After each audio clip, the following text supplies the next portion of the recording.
Alléluia. Je rends grâce au Seigneur encore pour ce privilège et pour cette occasion qu'il nous donne, qu'il donne à son Église et qui me donne en particulier de vous annoncer sa parole en ce jour. Cette parole-là, c'est pour vous et moi. Alléluia. Et la dernière fois, les serviteurs de Dieu, l'évangéliste Pascaline est passé, il nous a encouragés vraiment à garder notre confiance en l'Éternel. Quelles que soient les difficultés, quel que soit ce qui va se passer. Et à la fin, nous aurons une récompense. Et le pasteur Franck aussi a mentionné vraiment les 8 attitudes que nous devons avoir pour grandir spirituellement. Et il y a un serviteur de Dieu dans la Bible que j'aime tant. Je veux qu'on parcourt un peu son parcours, ce qu'il a fait, de la manière dont il s'est comporté, de la manière dont il obéit à la parole de Dieu. Malgré tout ce qui s'est passé, le Seigneur a dit, va, prends encore, fais encore et tout ça. Nous allons découvrir vraiment l'histoire d'Osée dans la Bible. C'est un petit livre des prophètes que certaines personnes n'aiment pas lire, mais moi j'aime trop ce livre-là, parce que ça me rappelle ma vie. Ça rappelle la vie vraiment de là où on était avant et là où le Seigneur nous a retirés pour venir à Christ. La vie pécheresse que nous avons menée, la vie adultère que nous avons menée, la vie d'impudicité que nous avons menée, la vie des religions, des traditions, des coutumes, des idolâtries, des idoles que nous avons fait. Donc nous allons parcourir dans Osée. Donc Osée vraiment, c'est un prophète que le Seigneur a utilisé beaucoup pour parler à son peuple. Le Seigneur a utilisé Osée même pour épouser une prostituée bien-aimée. Et à travers cela, Osée n'a pas baissé les bras. Mais quand le Seigneur a dit, va encore, malgré les péchés de ces prostituées-là, elle sera ton épouse, tu vas enfanter des enfants d'elle. Tout ce qu'elle fait là, va encore, tu la reprends comme épouse. Il n'y a que Dieu qui peut faire cela. Parce que Osée a eu confiance en Dieu. Parce qu'il était déjà mûr spirituellement. Il avait cette nature spirituelle que le Seigneur attendait. Donc quand le Seigneur dit à une personne d'aller, il sait pourquoi. Parce qu'il a confiance en cette personne-là. Quelquefois, c'est nous qui doutons de notre propre confiance que le Seigneur a en nous, selon les circonstances, les situations dans lesquelles nous nous trouvons. Donc nous allons lire, bien-aimés, dans Osée. Je vais lire la lecture. Je ne sais pas s'ils ont déjà mis ça au tableau. Donc, mon thème de ce soir, bien-aimé, c'est Dieu reste fidèle malgré l'infidélité de son peuple. Et son peuple, c'est vous et moi. Son peuple, c'est l'épouse, c'est l'Église entière. Alléluia. Donc, nous allons prendre Osée chapitre 1, le verset 2 à 3. Je lis la parole de Dieu. La première fois que l'Éternel adressa la parole à Osée, l'Éternel dit à Osée, va, prends une femme prostituée et de ses enfants de prostitution, car le pays de prostituées, il abandonne l'Éternel. Il alla et il prit Gomère, fille de Dibert, elle conçut et lui enfanta un fils. Bien-aimé, c'est le Seigneur qui a donné cet ordre à Osée. Combien de fois le Seigneur nous parle, mais nous n'obéissons pas? Combien de fois le Seigneur nous parle, nous doutons quelquefois? Parce que ce qu'il nous demande de faire, quelquefois on dit que non. Est-ce qu'on y va arriver? Est-ce que c'est ça même que le Seigneur dit? On doute, la peur, le manque de foi vient attaquer cela. Mais Osée, il a obéi au Seigneur. Quand le Seigneur a dit, va, prends une femme prostituée et de ses enfants de prostitution, car le pays se prostitue. Il abandonne l'Éternel. Il alla et il prit Gomère. Et nous allons voir vraiment cette histoire de long en large, bien-aimés. Et je peux dire vraiment, mon premier thème sous-titre de cela, c'est Dieu nous appelle à une obéissance au-delà de notre savoir, au-delà de notre compréhension, au-delà de notre entendement, bien-aimés. Quelquefois, les voies de Dieu ne sont pas nos voies. Et quelquefois, nous marchons, mais nous n'avons pas confiance là où le Seigneur nous amène. Et ça, ce n'est pas bon. Mais Osée, il a obéi au Seigneur. Il a saisi ses paroles. Il a pris Gomère pour épouse, malgré son infidélité. Je me suis posé la question, de nos jours, est-ce qu'un homme peut faire cela? Dès que tu entends que ton épouse a commis l'adultère, c'est ce que j'attendais même. Divorce sur le champ. Bam. Mais le Seigneur dit non, bien-aimé. Si le Seigneur a dit à Osée non, physiquement, ça représente quelque chose aussi spirituellement. Parce que le Seigneur voulait nous démontrer vraiment son amour pour nous. L'amour qu'il a envers son peuple, envers toi et moi, envers l'Église universelle, de la manière dont nous avons péché, de la manière dont nous nous sommes comportés. Le Seigneur nous a toujours aimés. Son amour n'a pas changé. Et son amour ne changera jamais dans nos vies. Quelle que soit la profondeur de nos péchés, quel que soit ce que nous faisons, le Seigneur ne va pas nous abandonner. Et nous allons lire dans Jean 1 Jean 4, 8 qui dit « Celui qui aime celui qui n'aime pas n'a pas connu Dieu, car Dieu est amour. » Bien-aimé, si tu dis que tu n'aimes pas ton frère, ta soeur, ton voisin, la personne même que tu ne connais pas, c'est-à-dire tu ne connais pas Dieu. Parce que le premier commandement que Dieu nous a aimé, aime ton prochain comme toi-même. Donc nous devons nous aimer les uns et les autres. Quel que soit ce qui se passe, quels que soient les obstacles, quelle que soit la manière dont la personne même t'a traité aujourd'hui, le Seigneur demande d'aimer cette personne. Parce que lui, il nous a aimé le premier. Et si Christ est en toi, tu es dans l'obligation d'aimer cette personne. Alléluia. Et dans Romains 5, 8 dit, « Mais Dieu prouve son amour envers nous, en ce qui, lorsque nous étions encore des pécheurs, Christ est mort pour nous. » Bien-aimés, nous voyons encore la manière dont Dieu nous aime à travers ce verset. La Bible dit, Dieu prouve son amour envers nous en ce que lorsque nous étions encore des pécheurs, Christ est mort pour nous. Cela reflète Osée et Gomer. Osée, il a obéi. Le Seigneur lui a bien dit, la femme prostituée, le Seigneur a bien précisé qui étaient ces femmes. Donc, Osée n'a pas dit, hé Seigneur, comment tu m'envoies là-bas? Je suis une prostituée, pour faire quoi? Je suis ton prophète, je suis ton serviteur. N'est-ce pas, il n'y a pas d'autre femme qu'elle? Mais le Seigneur a dit, c'est celle-là que tu dois épouser, une prostituée.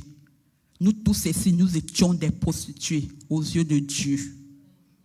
Chacun d'entre nous a vécu cette vie de Gomer d'une manière comme d'une autre, qu'on ne veut pas. C'est la grâce de Dieu qui nous a retirés de là. C'est son amour qui est venu vers nous encore une fois de plus pour nous réconcilier avec lui. Alléluia. Donc, après cela, l'histoire d'Osée est une histoire vraiment de l'amour de Dieu pour nous.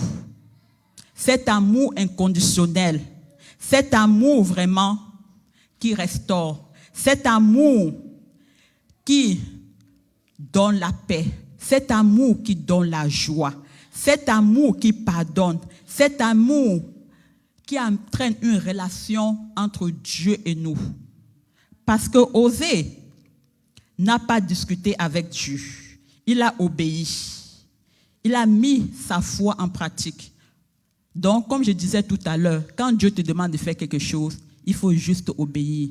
Mets ta foi en action pour cela. C'est comme je peux dire à mon fils, Joshua, apporte-moi un verre d'eau. Joshua va dire oui. S'il ne se lève pas, il ne met pas ce que je veux en pratique, c'est-à-dire il ne se déplace pas, il ne fait pas une action, il ne va pas obéir. Donc la foi entraîne aussi une action venant de notre part. Tu peux avoir la foi, mais tant que tu ne manifestes pas cela en une action, ça n'aura pas d'impact. Il fallait que Osée fasse un pas, il fallait qu'il fasse une action pour que cela puisse marcher. Parce qu'il a pris Gomer pour femme, pour épouse, comme le Seigneur lui avait demandé. Alléluia. Donc ça, c'est un test de foi pour Osée. Et Osée a passé ce test de foi. Combien de fois, nous autres, en tant que chrétiens, nous échouons au test de la foi que le Seigneur nous donne? Parce qu'il y a les difficultés. On fuit. on renvoie au lendemain. Le Seigneur nous demande de jeûner, de prier. Non, je vais faire quand j'aurai le temps. Mais nous sommes pleins dans les réseaux sociaux. Nous sommes pleins au téléphone. Nous sommes pleins dans les invitations à gauche, à droite. Mais avoir la foi dans ce que Dieu nous demande, prendre action à ce que Dieu nous demande est difficile pour nous. Mais nous voyons aussi que Osée n'a pas discuté avec le Seigneur. Il est allé, il a épousé ces femmes-là comme le Seigneur lui a demandé. Alléluia. Nous allons continuer, bien-aimés. Et nous voyons aussi que, à travers Osée, il y a certains personnages bibliques aussi qui n'ont pas baissé les bras, qui ont obéi. Je me souviens de l'histoire d'Abraham. Quand le Seigneur a demandé à Abraham de quitter son pays, de quitter sa nation, Abraham n'a pas dit, mais où je vais aller? Qu'est-ce qui va se passer? Abraham a juste obéi. Il a pris ce qu'il devait prendre chez lui, dans sa nation, pour partir là où le Seigneur devait l'envoyer. Il a juste quitté sans obéir. Et Noé aussi, quand le Seigneur a demandé à Noé de construire l'arche, Noé n'a pas raisonné. Noé a obéi à ce que l'Éternel a dit. Il allait construire l'arche, malgré les moqueries des voisins, des collègues, et même le doute de certains de ses enfants. Noé n'a pas regardé, il a eu confiance en la parole de Dieu. C'est pour ça que quand l'Évangile a donné le thème, avoir confiance en l'Éternel. Et ça, c'est vrai. Eux, ils ont eu confiance en l'Éternel. Ils n'ont pas regardé à ce que les autres devaient dire, les autres devaient penser. Ils étaient aussi matures spirituellement pour comprendre ce que Dieu voulait qu'ils fassent. Et ils ont fait cela. Alléluia. Et nous voyons aussi Pierre, bien-aimé. Quand il devait pêcher, il faisait nuit. Le Seigneur lui a demandé de jeter le filet. Il a obéi, il a jeté le filet. Nous avons vu les résultats. Il a récolté au-delà même de ce qu'il s'attendait. Donc, c'est pour nous dire quoi, bien-aimé? La foi dans l'obéissance, c'est ce que le Seigneur recherche en nous, en tant qu'Église, en tant que peuple, en tant que ses enfants. Dans tout ce que nous faisons, dans tout ce qu'il nous demande, il a besoin de l'obéissance et notre foi, parce que les deux vont ensemble. Alléluia. Et le deuxième point que nous allons voir, bien-aimés, c'est l'amour fidèle de Dieu face à l'infidélité de Gomère. Je peux dire face à notre infidélité, parce qu'avant, nous étions cette femme-là, prostituée, adultère, hypocrite, menteuse, tout ce que vraiment Gomère a fait, au-delà même. Et le Seigneur, malgré tout ça, a dit aux Osée, va épouser ces femmes. Va encore, épouse-la, va la chercher, prends-la chez toi, parce qu'elle est ta femme. Et c'est comme ça que Dieu fait avec nous chaque fois, quand nous péchons, quand nous sommes infidèles envers lui. Il attend seulement que nous revenons à lui. C'est tout ce qu'il attend de nos églises. Et cela, c'est avec un amour que le Seigneur fait cela pour nous. Parce qu'il ne veut pas que nous périssions. Il ne veut pas que notre âme périsse. Alléluia. Donc après que Osée a épousé Gomère, la Bible dit qu'ils ont eu 3 enfants. Et après cela, Gomère a quitté la maison encore pour aller se prostituer, bien-aimée. Elle n'avait pas encore fini. C'est comme nous, quelquefois, on dit qu'on accepte Jésus comme Seigneur Sauveur, mais on sait intérieurement qu'on n'a pas fini avec le monde. Mais tu veux accepter Jésus comme Seigneur Sauveur. Mais c'est à nous-mêmes qu'on fait du mal, ce n'est pas à Dieu. Si tu veux accepter vraiment Jésus comme Seigneur Sauveur, coupe complètement avec le monde, avec ton passé, avec les relations qui te faisaient vraiment trébucher, tomber, que tu ne pouvais pas résister, tu ne pouvais pas leur dire non. Mais Gomère, elle est retournée, malgré qu'elle était mariée, elle a eu 3 enfants, elle est repartie encore. Continuer sa position, parce que c'était bon, c'était doux. Le diable, quand il te tient et tu ne comprends pas, tu crois que non, c'est la meilleure des vies. Pourtant, tu es esclave, sans t'en rendre compte. on peut être esclave spirituellement, esclave physiquement. Donc, double jeu dans la vie d'une personne, sans que la personne ne s'en rende compte vraiment de son état. Elle croit que peut-être c'est elle qui tient la personne, mais c'est cette personne-là qui te tient, puisque tu obéis à ce que cette personne-là te demande de faire, à ce que cette personne-là te dit. Donc, Gomer, elle est retournée encore chez ses amants. Et c'est pour dire quoi, bien-aimé?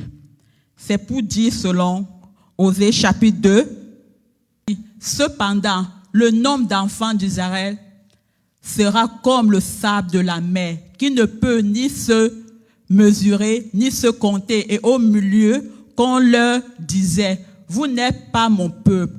On leur dira, fils du Dieu vivant.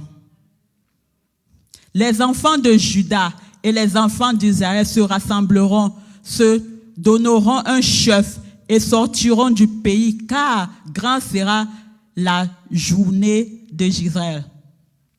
Dites à vos frères, amis et à vos sœurs, Rushama, plaidez contre votre mère, car elle n'est point ma femme, et je ne suis point son mari. Qu'elle ôte de sa face ses prostitutions et de son sein ses adultères. Amen. Ça, c'est l'Éternel qui nous demande de le faire. Nous devons ôter de nous la possession. Nous devons ôter de nous tout ce qui ne glorifie pas le Seigneur. Parce que le Seigneur dit, tu n'es point sa femme. Parce que nous sommes l'épouse de Christ. Et lui, il est l'époux. Et si Dieu dit, tu n'es pas sa femme, il y a un problème dans notre vie. Il y a un problème dans l'Église. Parce qu'on ne veut pas que Dieu nous retire sa face. On ne veut pas que Dieu nous tourne le dos. Parce que si Dieu nous tourne le dos, on ne saura plus où aller. À qui tu iras? Moi, je n'ai personne que Dieu en tout cas. Je n'ai personne que lui seul. Peut-être les autres, ils savent ce qu'ils comptent. Mais toi, il faut savoir qui tu es en Christ. Afin que Dieu dit que tu n'es point sa femme. Il ne faut pas que Dieu nous dise que nous ne sommes pas son épouse. Parce que le corps de Christ est l'épouse de Christ. Et lui, il est l'époux. Alléluia. Et nous voyons vraiment que à travers Gomer, malgré tout ce qu'elle cherchait derrière les hommes, derrière le plaisir, je peux dire quoi? L'argent, le sexe, le pouvoir, le luxe, pour se montrer, l'orgueil, tout ça, c'est moi, c'est moi, c'est moi, c'est moi. Le pouvoir et autres. Dieu dit non à cela. Dieu dit non à cela. C'est une forme de possession. Parce que tout ce qui est dans notre vie, qui prend la première place dans notre cœur plus que Dieu, c'est une forme de possession. Ça peut être ton époux, ça peut être ton travail, ça peut être tes enfants, ça peut être ta famille, ça peut être ton téléphone, ça peut être ce que tu chéris le plus. Le Seigneur nous dit que c'est une forme de possession, bien-aimée. C'est Dieu seul qui doit prendre la première place dans nos vies. C'est lui seul qui doit être le centre, le maître de tout. Parce que dans Matthieu 22, verset 37, dit quoi? Tu aimeras le Seigneur de tout ton cœur, de toute ton âme et de toute ta pensée. Bien-aimé, où est la place de Dieu dans notre vie si nous n'aimons pas le Seigneur de tout notre cœur, si nous n'aimons pas le Seigneur de toute notre âme et de toute notre pensée? Où est la place de Dieu dans notre vie? Ne faisons pas de Dieu, je peux dire quoi? Un shopping center, que nous voulons seulement les bénédictions. Nous venons à Dieu quand nous avons seulement besoin des choses. Le Seigneur veut plus que cela. Parce que quand on était dans le monde, on était bénis. Ça, parce qu'il fait pleuvoir sur les justes et sur les injustes, sa bénédiction. Quand on était dans le monde, on était bénis. On a en Christ, on est bénis. On cherche les mêmes choses comme on était dans le monde. Pourtant, le Seigneur veut que nous l'aimons de tout notre cœur. Il veut que nous le mettons au centre, au principal, à la principale place de notre vie. Alléluia. Et c'est ce que le Seigneur vraiment nous demande. Parce que quand nous ne faisons pas ça, comment nous pouvons décider? Comment nous gérons notre temps? Comment vraiment nous pouvons faire si le Seigneur ne prend pas la première place dans notre vie? Parce que c'est lui qui est capable de nous donner la direction. C'est lui qui est capable de gérer notre temps. C'est lui qui est capable d'établir tout pour nous. Alléluia. Et nous allons voir, mon troisième point ce soir, c'est l'amour de Dieu qui va jusqu'au rachat, bien-aimé. Dieu nous a rachetés à grand prix. Et nous allons voir selon Osée 3, versets 1 à 2 que je vais lire. L'Éternel dit à Osée, va encore et aime une femme, aimée d'un amant, bien-aimé, et adultère, aime-la comme l'Éternel aime les enfants d'Israël, qui se tournent vers d'autres dieux et qui aiment les cadeaux de raisin. Ô Seigneur, je l'achèterai pour 15 cycles d'argent, un homère d'orge et un étain d'orge. Et je lui dis, reste longtemps pour moi, ne te livre pas à la position, ne sois à aucun homme, et je serai de même envers toi. Bien-aimé, ce verset-là nous montre encore vraiment l'attachement que Christ a pour nous.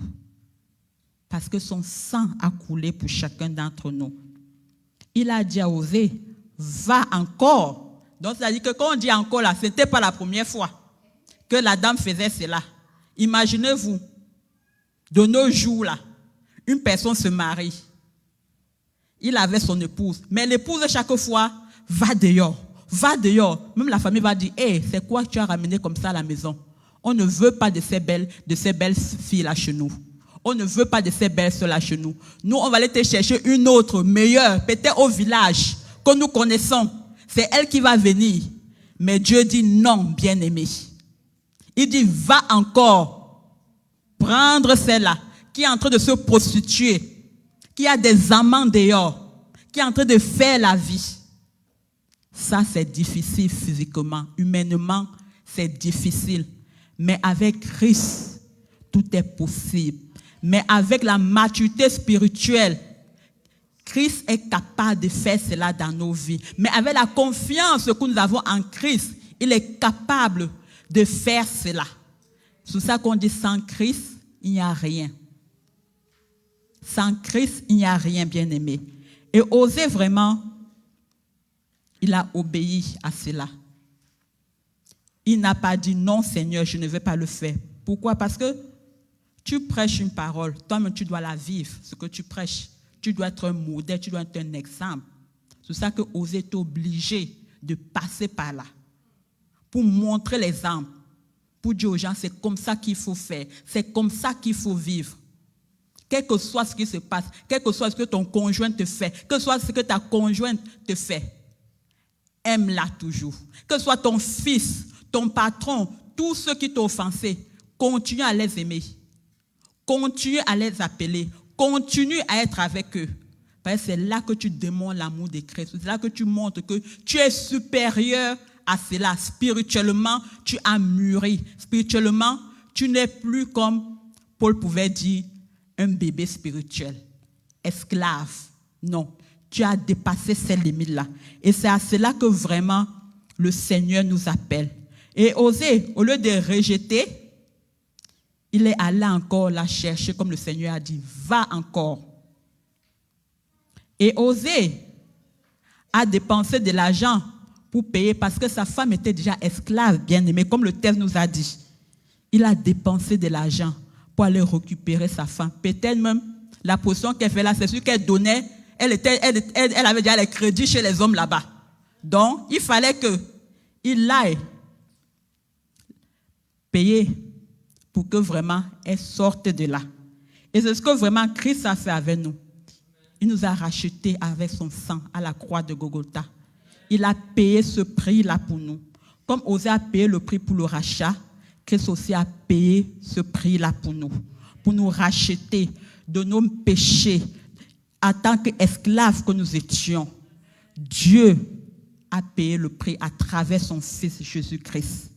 Il a payé ces rançons-là. Et nous allons lire cela dans 1 Pierre 1, 17 à 19 qui dit « Et si vous invoquez comme Père celui qui juge selon l'œuvre de chacun, sans acception de personne, conduisez-vous avec crainte pendant le temps de votre pèlerinage, sachant que ce n'est pas par des choses périssables, par de l'argent ou de l'or que vous avez été rachetés de la vaine manière de vivre que vous avez hérité de vos pères. » Verset 19, c'est ça qui m'intéresse le plus, bien-aimé. « Mais par le sang précieux de Christ, comme d'un agneau sans défaut et sans tache. » Alléluia.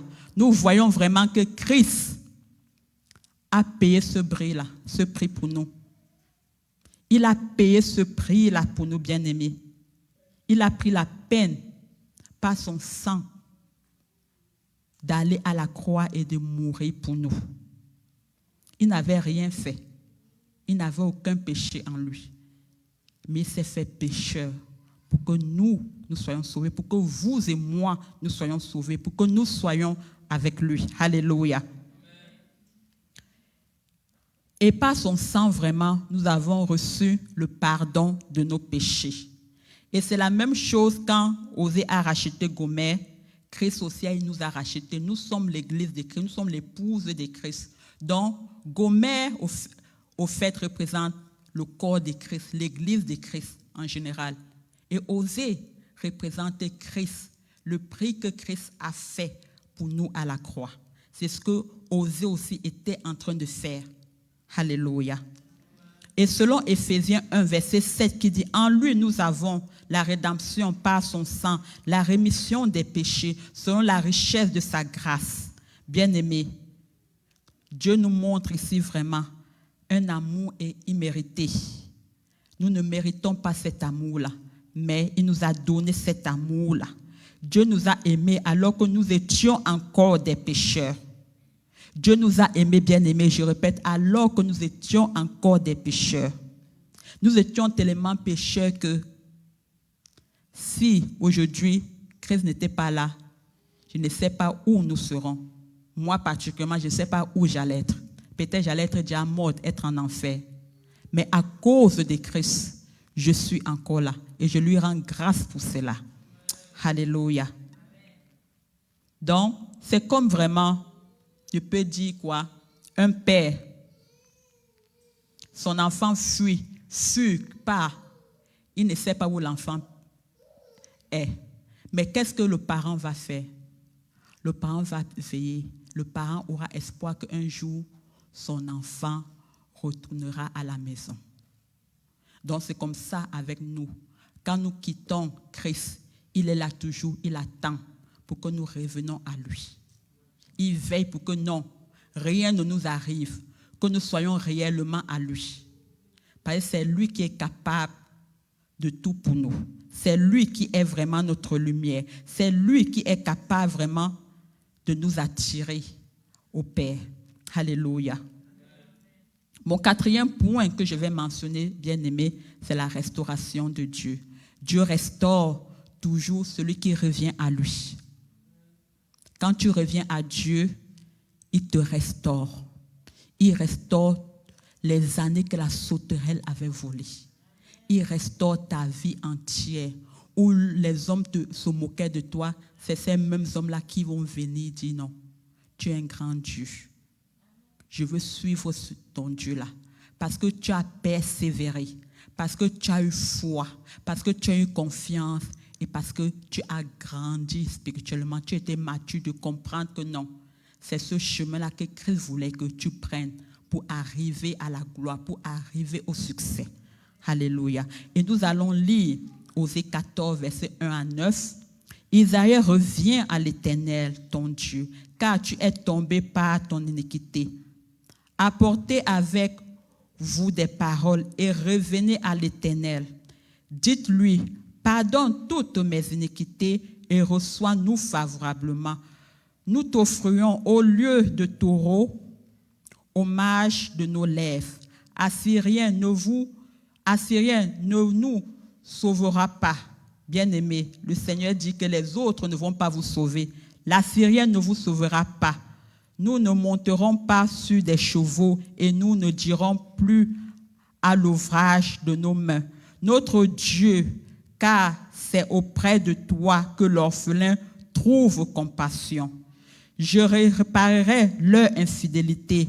J'aurai pour eux un amour sincère, car ma colère s'est détournée d'eux. Je serai comme la rosée pour Israël. Il fleurira comme le lit et il poussera des racines comme le Liban. Ses rameaux s'étendront. Il aura la magnificence de l'olivier et les parfums du Liban. Ils reviendront s'asseoir à son ombre. Ils redonneront la vie au froment et ils fleuriront comme la vigne. Ils auront le renouvellement du vin du Liban. Éphraïm, qu'ai-je à faire encore avec les idoles? Je les hausserai et je regarderai. Je serai pour lui comme un cyprès verdoyant. C'est de moi que tu recevras ton fruit. Que celui qui est sage prenne garde à ces choses. Que celui qui est intelligent les comprenne, car les voies de l'Éternel sont droites. Les justes y marcheront, mais les rebelles y tomberont. Alléluia. Bien-aimés, la parole de Dieu est claire. Donc, c'est à nous vraiment de faire le choix. Le choix nous revient. Dieu ne force personne. Il laisse la liberté de choisir. Tu veux continuer à vivre dans ton passé, tu te dis chrétien, ou tu veux mettre la parole de Dieu en pratique. Obéir, marcher avec foi, avoir confiance et être mature spirituellement. C'est ce que Dieu regarde, c'est ce que Dieu veut de chacun d'entre nous, de vous et de moi. C'est ce que Dieu attend de l'épouse qui est le corps de Christ. Alléluia. Donc, bien-aimés, le livre d'Osée est un livre vraiment qui nous ramène vraiment à la réconciliation de notre premier amour avec Dieu. Donc, si tu es là aujourd'hui, je suis en train de terminer, bien-aimé. Donc, si tu es là aujourd'hui, tu vois que ta vie a basculé d'une manière ou d'une autre. Ta vie spirituelle a basculé d'une manière ou d'une autre. Dieu encore a le bras ouvert pour toi. Si tu vois que non, tu n'arrives pas à prier seul, c'est quand on se retrouve ensemble, quand on est sur la ligne de Zoom, de prière, que tu pries, c'est-à-dire que le diable te tient quelque part. Tu es devenu esclave quelque part sans t'en rendre compte. Tu as refroidi spirituellement. Mais Dieu te dit ce jour, mes bras sont ouverts pour toi. Mon amour encore pour toi est capable de te restaurer. Mon amour pour toi est encore capable de te guérir. Mon amour pour toi est encore capable de te relever. Mon amour pour toi est encore capable d'être renouvelé en toi. Si seulement si tu reviens à moi. Si seulement si tu reviens à moi. Donc le Seigneur nous appelle à revenir à lui de tout notre cœur, bien-aimé.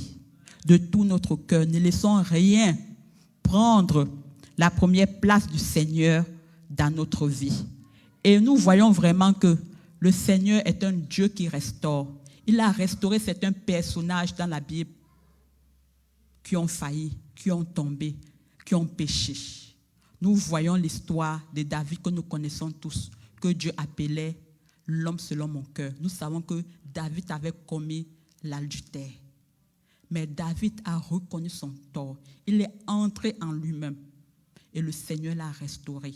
C'est quand nous entrons en nous-mêmes, nous reconnaissons notre tort. Seigneur, j'ai failli. Oui, voilà le péché que j'ai commis.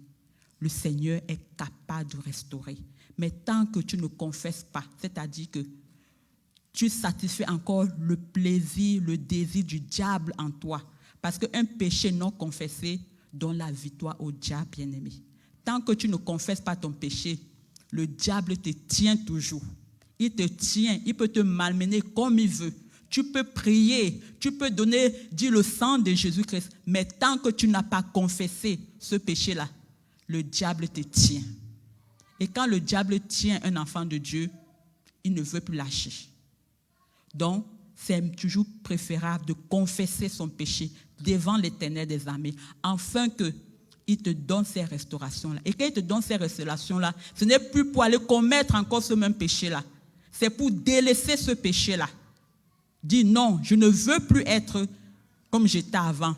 Je ne veux plus mentir comme je mentais avant. Je ne veux plus voler comme je voulais avant. Tout ce qui me faisait faire cela, je coupe les ponts avec ça. Et je réconcilie ma relation avec Dieu. Et c'est ce que vraiment David a fait. Il a demandé pardon au Seigneur et le Seigneur l'a restauré. Et nous voyons aussi Pierre. Quand Pierre, dans Matthieu 26, quand Pierre avait régné Jésus 3 fois, Jésus l'avait prévenu, mais il a quand même fait, il a régné. C'est comme ça, quelquefois, le Seigneur nous prévient des dangers. Le Seigneur nous prévient d'une manière comme d'une autre, par les révélations, en songe, en rêve, ou par sa parole, ou par un frère, une sœur, ou une connaissance, mais nous négligeons. C'est quand ça arrive qu'on dit que oui, telle personne m'avait dit cela. Mais qu'est-ce que tu fais? Tu dois te repentir, revenir à Christ, demander pardon pour qu'il te restaure. Et on a vu, quand Pierre est tombé, la Bible dit que Pierre s'est repenti. C'est ça que Pierre, le Seigneur l'a utilisé encore puissamment. Donc quand le Seigneur nous demande de nous repentir, parce qu'il veut nous utiliser au-delà même de nos attentes, bien-aimés. Et c'est comme ça aussi avec le fils prodige. Dans Luc 15, verset 18 à 20, le fils prodige qu'il avait dit à son père, je veux mon héritage. Ce n'est pas comme si le père était mort, le père était vivant. Mais parce qu'il voulait aller faire sa vie. Je m'excuse, je vais un peu toucher la jeunesse. Parce que c'est comme ça que nos jeunes aussi sont. Qu'ils ont déjà 18 ans, 20 ans, ils se disent que non, I'm going to go far away from my family. I'm going to go far away from parents. But they don't know what's going on out there. They don't know what can happen over there. Et quelquefois, nos jeunes oublient que non, le conseil d'un père, d'une mère est très important.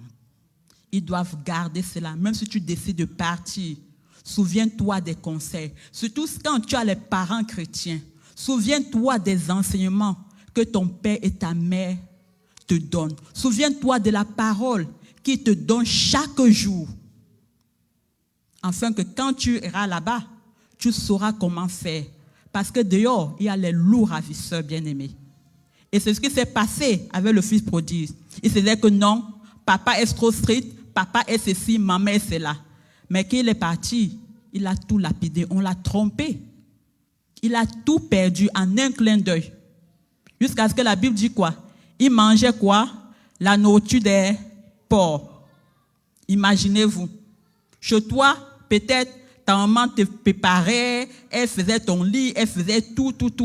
Mais tu es là-bas, tu souffres. Pourquoi? À cause du diable? Tu vas être esclave du diable, pourquoi? Pourtant, ton père est là. Il te donne tout ce que tu as besoin. Mais toi, tu préfères souffrir. Non. C'est ça qu'il a dit. Je préfère retourner chez mon père. C'est ce que le Seigneur attend de nous. Que nous revenons à lui. Que nous examinons nos vies. Là où nous sommes tombés. Et nous revenons à lui de tout notre cœur. Afin qu'il nous restaure. Et le fils prodige a été restauré. Il était restauré. Et ça a fait la joie du Père. Donc ça qu'on dit. Quand nous tombons, bien-aimés, revenons à Christ. C'est très important. Ne laisse pas le diable te dire, les gens vont se moquer de toi. Au contraire, c'est le diable qui va se moquer de toi. Ce ne sont pas les gens. Si ces gens-là, ils ont l'amour de Christ, ils seront avec toi dans cela pour te relever, pour t'encourager dans ces marches-là, pour dire non, ne baisse pas les bras. Regarde à Christ, continue, avance. Ceux qui vont se moquer de toi, pose-toi la question, est-ce qu'ils sont vraiment chrétiens? Est-ce qu'ils sont vraiment en Christ? Est-ce qu'ils ont le fruit de l'esprit en eux? Parce que tout arbre est reconnu par son fruit. Quel genre de fruit cette personne porte? Quelquefois, on tombe dans ce piège parce qu'on se dit que non, ce sont nos amis, ils nous donnent les bons conseils. Non, les conseils doivent venir selon la parole de Dieu. Alléluia. Donc, bien-aimés, nous allons prier. Nous allons prier selon ce message. Là où le Seigneur t'interpelle, bien-aimé. Là où le Seigneur vraiment a parlé à ton cœur. Tu es capable de prendre la position qui te plaît. Tu es capable de crier à Dieu maintenant parce qu'il est là. Il est là pour restaurer son Église. Il est là pour te restaurer. Il est là pour prendre vraiment ces premières places que tu avais laissées tant. Parce que les soucis de ce monde, les billes, le travail, quand tu rentres, tu es fatigué. Qu'est-ce que tu souvent fais? Dormir. Non, bien-aimé. Au contraire, c'est quand tu as sommeil là qu'il faut beaucoup plus prier. Parce que le diable, lui, la Bible dit qu'il rôde comme un lion rugissant, cherchant qui devrait donc. Il cherche une faille. Et si toi, tu laisses ces failles-là, le diable va venir attaquer ta maison. Il va venir t'attaquer. Et tu vas te plaindre. Parce que quoi? Tu as baissé la garde. Donc le Seigneur nous appelle ce soir, bien-aimés, à revenir à lui de tout notre cœur. À revenir à lui de tout notre cœur. Parce que c'est là où le Seigneur nous attend. Alléluia. Le Seigneur est capable d'agir encore une fois de plus dans nos vies. Il est capable encore une fois de plus d'intervenir là où vraiment l'ennemi avait pris le dessus. Là où vraiment l'ennemi avait vraiment joué de nous. Il s'est moqué de toi. Il s'est moqué de ta vie. Il s'est moqué. Il a dit que non, toi tu ne peux rien. Toi tu es ceci, toi tu es cela. Le Seigneur dit, viens à moi. Tel que tu es. Viens à moi. Tel que tu es. Je suis capable de te restaurer. Seulement ce que je te demande, répands-toi. Répands-toi. Répands-toi, répands-toi et je vais te restaurer. Alléluia. Merci encore une fois de plus, Seigneur. Béni sois-tu, Seigneur. Nous allons prier pour ta parole, éternel, mon Dieu, Papa. Tu nous as parlé encore une fois de plus, éternel, mon Dieu, Papa, que nous devons revenir à toi comme dans notre premier amour, éternel, mon Dieu, mon roi, Seigneur. Aide-moi, aide chacun d'entre nous, éternel, mon Dieu, Papa, à revenir, éternel, mon Dieu, à ton premier amour, éternel, mon Dieu, Papa.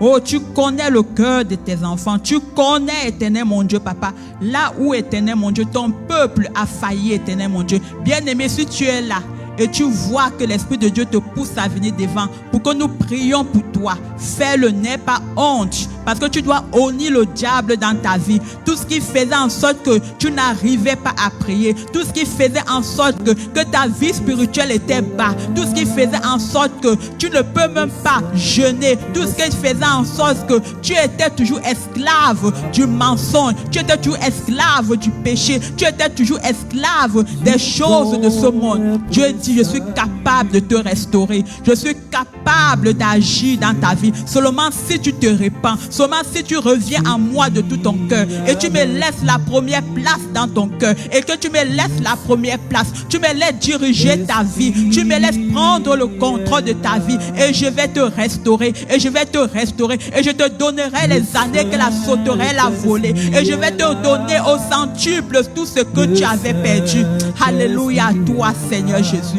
Je te rends grâce encore une fois de plus, Papa, pour ta présence encore une fois de plus au milieu de nous. Merci encore une fois de plus, Seigneur, de donner, éternel mon Dieu, Papa, ce nouveau jour, ce nouveau départ, encore une fois de plus, éternel mon Dieu, Papa, dans la vie de ton peuple, éternel mon Dieu, mon roi, Seigneur. Merci encore une fois de plus pour ta présence, éternel mon Dieu, Papa, au milieu de nous, éternel mon Dieu. Prends contrôle des vies, prends contrôle des cœurs, éternel mon Dieu, Papa, et ramène ton peuple à toi, Seigneur. Ramène-nous dans ton premier amour, éternel mon Dieu, Papa. Ramène-nous, éternel mon Dieu, à te faire confiance, éternel mon Dieu, Papa. Oh, pour que, éternel mon Dieu, moi, nous puissions t'obéir, éternel mon Dieu, Papa, et que nous puissions grandir spirituellement, éternel mon Dieu, mon roi. Béni sois-tu encore une fois de plus, Seigneur. Reçois la gloire, reçois l'élévation, éternel mon Dieu, Papa. Alléluia à toi, Seigneur. Sois honoré, Papa. Sois magnifié, éternel mon Dieu, mon roi. Dans le nom tout-puissant de Jésus-Christ. Alléluia à toi, Seigneur Jésus. Alléluia à toi, Seigneur. Amen.